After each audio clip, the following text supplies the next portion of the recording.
For ACUSports.com, I'm Chris Macaluso out at the Eager Tennis Pavilion with head coach Hutton Jones and sophomore Whitney Williams. Wildcats beat McNeese today 5-2, a big victory over a very good team in the Southland Conference. And Whitney, we'll start with you.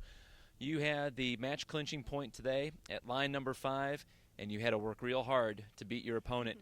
Kind of take us through the last couple of points and sets in your comeback victory. Well, at the beginning, I had a very slow start.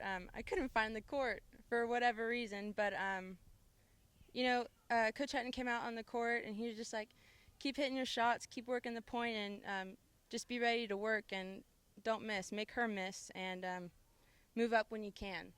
And so I was able to do that and come back, and slowly I kept coming back and I kept moving forward when the opportunity arose, and that's how I won.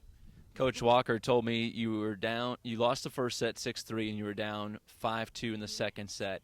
Now, you can hear all the coach speak that you want to, but at the same time, you had to have confidence in yourself. Did you have any doubt that you'd be able to put into practice what Coach was trying to tell you? Well, right.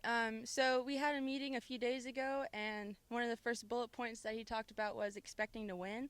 And there was no point in that match where I really thought I was going to lose. I mean, of course I wasn't playing my best, but I still felt like I could come back.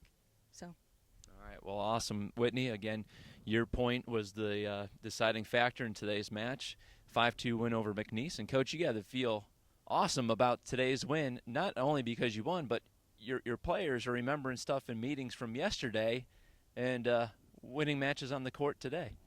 That was amazing that she actually remembered something that we talked about in a meeting. It was because I feel like I say these things sometimes, and didn't we just talk about this? No.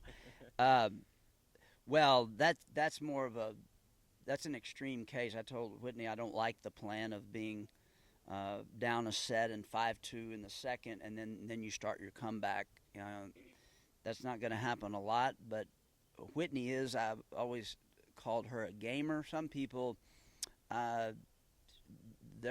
When the lights are on, she's comfortable in a tough situation. But again, sometimes for whatever reason, we got to find out. She's got to find out, because just a tad better opponent, you can't spot them that much and have a chance.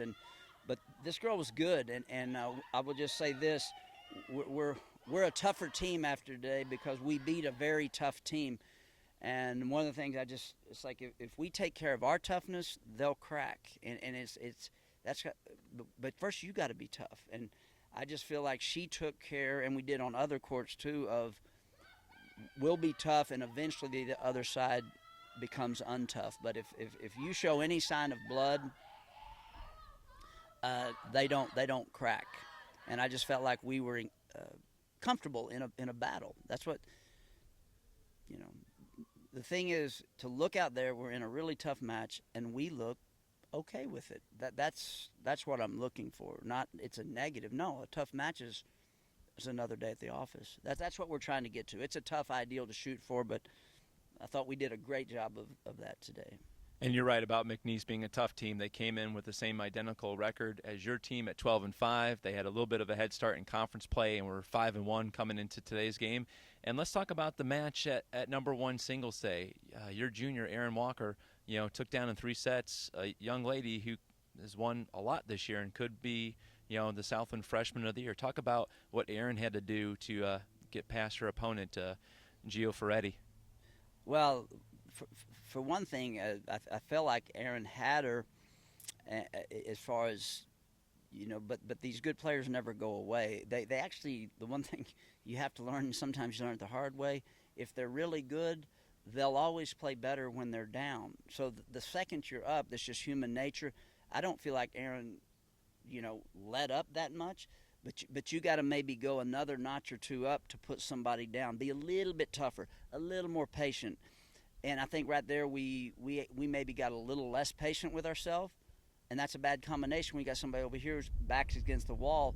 They're going to get more solid. And so all of a sudden the girl crawled back in there, but Erin settled back down and got it done 7-6 in the third. But, tons of positives. It's just that's kind of the way it is in a pro-level match, these ebbs and flows, and you got to make it happen for you on the upsurge as much as you can, but you're going to go here, and you got to cut that happening very long and get back up. So it was nice for her because she's lost a couple of close ones here at one, and I just, not that she would ever quit showing up. She shows up every time, but it's nice for her to get that win at one because there's no easy matches, and she's had some others who are very similar that ended up not going her way. So it was awesome for her to get it done today. All right, the Wildcats improved to 13-5 on the season. They're now 3-1 in conference play with the 5-2 win over McNeese. That's the first time in this short 3-year series history that an opposing team has beaten the other by more than 1 point. And these Wildcats are going to be back on the outdoor courts again Wednesday at 4 to play the Lady Demons of Northwestern State. Hoping you can join us then. For Whitney Williams, for Hutton Jones, I'm Chris Macaluso. This is ACUsports.com.